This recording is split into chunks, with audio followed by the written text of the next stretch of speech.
Welcome to the Utah Homebuyers Quest podcast with Nelson Bars. Our mission is to give you hope, knowledge, and encouragement on your quest for home ownership. Housing affordability is at its worst point since 1986. Higher mortgage rates are impacting Utah's housing market. Potential buyers out there being priced out. It's getting tougher by the day to afford a home. Many factors are making it very, very difficult with no relief in sight. Homeownership may seem like an impossible mountain to climb in today's world. We're here to say that it is possible, and we're here to be your guide, to climb with you, to urge you forward all the way to the closing table. We believe in home ownership, and we believe in you.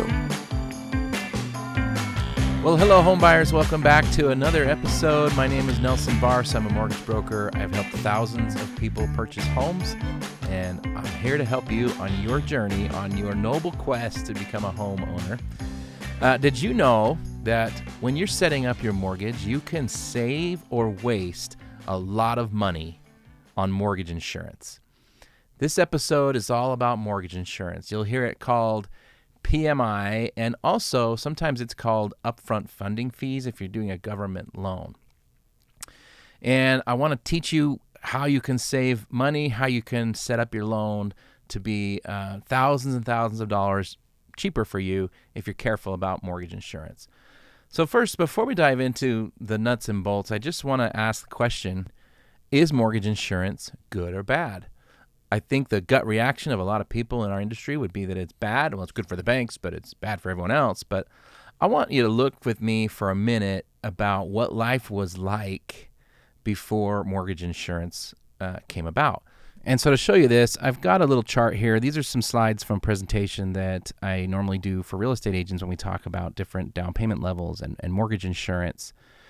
But I found this article. It's fairly old. It's from 2005, but it's called The American Mortgage in Historical and International Context. This is really interesting because it walks through what a mortgage was like prior to World War II and after World War II. So you can see on the right-hand side here, I've also got a chart of the U.S. home ownership rate, and we can just kind of watch this timeline, and you're going to see that mortgage insurance played a huge role in bringing our home ownership levels up from the low 50s or under 50% to above 65% fairly quickly as mortgage insurance was introduced. So prior to, and if you're listening online, I'll just walk you through this. I'll give you some numbers. If you're watching the YouTube, you'll be able to see the chart. But before the 1930s, there was just no government involvement in the mortgage industry. What you were getting is 5 to 10 year terms. They were adjustable rates. They had balloon payments, or they call them bullet payments. But it was kind of all the things that are not available now in the housing market. They've been in many ways. Things like balloon payments and adjustable rates are scary, right? And they should be, because now we have a 30-year fix. That wasn't available back then. And usually the down payment level was 50% or more. And when the Great Depression came, there was a huge crash. Values declined by as much as 50%. Foreclosure rates were still 10%, even though the banks had been quite conservative with what they were willing to lend. What you're going to see here, if I can advance this slide, is that in 1936, FHA was created. And this is when the mortgage insurance concept came about, because what they did is they basically took some risk away from the lenders. FHA is a government institution. It's basically like you got a cosigner and it's Uncle Sam, and they're telling the lenders, hey, if something goes wrong with this loan, we will make you whole. We're insuring this loan for you. So they introduced things like an amortizing term, and they lowered the down payment to 20%. And this is 1936. You could get a 20-year mortgage with 20% down. And then after the war, after World War II, the VA loan program was created, and the down payment went even lower. And FHA also, around that time, extended to 30-year loans. Eventually they went down to a 5% down, and now they require only 3.5%. And in that timeline, even in the 1950s, private companies started to come out and offer mortgage insurance products. And what a mortgage insurance policy does, it just basically insures the lender. If there's a foreclosure, they can make a claim against the insurance policy and make back some of their money. So if they lend you 100% on a house and they foreclose it, they're only going to be able to sell it for about 80% of what they what they lent out. And so the mortgage insurance is there to hopefully make them whole, and it gives them much more freedom and willingness to lend over the 80% threshold on a home purchase, right? So the question is it good or bad? The purpose of mortgage insurance is to remove the risk from lenders. And if we didn't have it, how much down payment would we need, right? We would need about 20% down to buy a home. And so in one sense, it's been good, right? And in another sense, it's bad because it can be very expensive. For any of us who want to buy a home with less than 20% down, we really have to think about mortgage insurance. And I just want to share one more piece of recent history that will walk you through why it got so expensive recently. So you remember the crash of 2008. I was in the mortgage business at the time, and it was almost overnight. All these banks started going out of business, and mortgage insurance companies started going out of business because of the foreclosure rate, right? FHA became the backstop, the government loan program. Some sources say they were funding as much as 25% of the housing market during the second half of 2008. And, as the economy calmed down, FHA officials, government officials started talking about, we don't want that much market share. We don't want that many people using us. And they also needed to replenish their reserve. They have a reserve fund. They have a legally required level that they need to keep in this reserve fund, and they had actually gotten below it. So they started raising the mortgage insurance premiums to buyers. They got all the way up to where it is now. 1.75% of your loan amount is charged up front. And it's actually rolled into your loan, so you don't feel it until you sell, right? If you were buying if you're borrowing $400,000, that would be a $7,000 upfront mortgage insurance premium. And it's not refundable. It's gone on day one. If you sell your house 2 weeks later, you just gave them $7,000 and you can't get it back, right? There might be some ways to get some of it back when you refinance to another FHA loan, but it's not in your favor, right? So the other thing they did is they raised the monthly mortgage insurance. They actually call it annual mortgage insurance, but it's calculated and then divided up into your monthly payment. It's 0.55% per year right now, and that is higher than it was. And that really didn't have much effect. People were still using FHA. They were trying to make it more attractive for people to go to other loan programs, not non-government loan programs. And it wasn't working until in 2013, they changed the rules to say that it's permanent. So if you get an FHA loan with monthly mortgage insurance, not only is it a lot compared to other programs, but it's forever. The only way you can remove the mortgage insurance from your payment is to refinance the house. There are some very rare circumstances. If you have a big down payment and you do a 15-year loan, there's some few people who can remove their mortgage insurance. But for the vast majority of us, it's forever until you refinance. And the refinance is good, but it costs money. You have to pay all your closing costs again when you refinance most of the time. So people want to have that option of being able to, hey, if rates are not advantageous for me to refinance, and I don't want to pay a bunch of closing costs, I still want to be able to remove the monthly mortgage insurance out of my payment when I have 20% equity. And now only the conventional loan programs allow that. And as soon as they made that change back in 2013, it kind of fixed their market share problem. It's interesting that they didn't do it right away, right? First, they raised the fee, probably to replenish the fund. And then as soon as they went, okay, now it's permanent, everybody started doing conventional loans again, right? And that's still the condition today. FHA is more expensive in terms of mortgage insurance, both upfront and forever, right? Long term. Most people who have good qualifications are choosing conventional, and rightly so, especially if you think that you're going to refinance soon, because that upfront mortgage insurance premium is a lot of money to waste on a short-term loan. Okay, so in addition to FHA, there are other government programs that have upfront funding fees, which we would lump in the category of mortgage insurance. A VA is a great loan program for veterans who have served our country. They have a 2.15% upfront fee, and it is also non-refundable. Now, if you do a little more than the minimum down payment, that can be lowered. And fortunately, if you have a service-connected disability and the rating is any more than 10%, that can be waived. So for those of you who fall in that category, there is no better loan program than the VA. But for people who have to pay the upfront funding fee, 2.15%, I mean, that's over $8,000 on a $400,000 loan, right? That's a lot to pay, especially if you think you're going to refinance soon. You're just basically wasting that money. There's no monthly mortgage insurance, and the rates and terms are usually better on a VA. And so as long as you keep that loan for a few years, the lower rate will save you more than that big upfront fee, right? But you got to be careful too about VA. A lot of people who are eligible for VA assume that it's the best loan program always for them. And let me show you this chart here. This chart will show you that if you use it a second time and you want to do zero down again, you're going to pay even more. It's 3.3% for the funding fee. So it just gets more and more expensive. You got to be really cognizant of what you're paying in terms of mortgage insurance on these. USDA is another government program that's actually great. It's another zero down program, and it has the lowest of these programs in terms of mortgage insurance, but it's still 1% up front.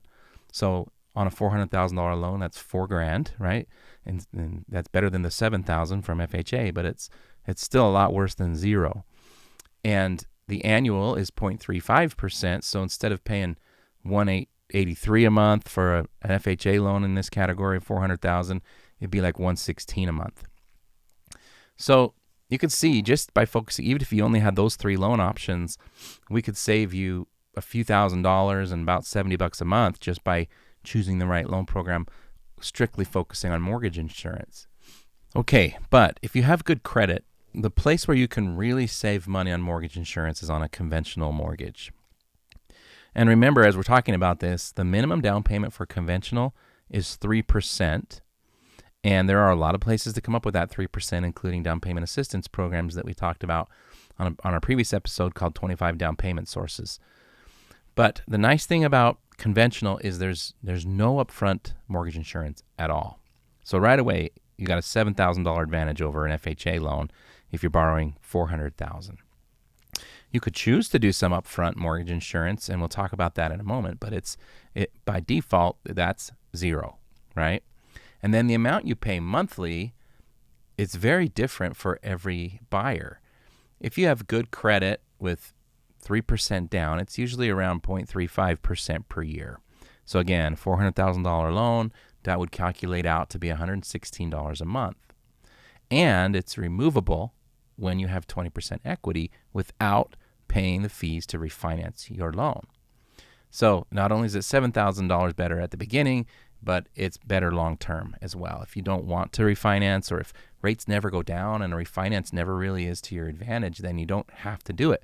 You can just wait till you have 20% equity, or you can improve the home, you can pay down the loan, and the mortgage insurance piece of your payment will go away. And again, that's only on a conventional loan. I don't want you to get me wrong, because if you have bad credit, I wouldn't say bad credit, but less than perfect credit, this mortgage insurance on a conventional loan is going to get really high. And for those of you, I would say 660 and below, we're going to show you FHA and conventional side by side, and you're probably going to like FHA a lot better. It's a good program for who it's for, but it frustrates me because I see a lot of clients who have excellent credit.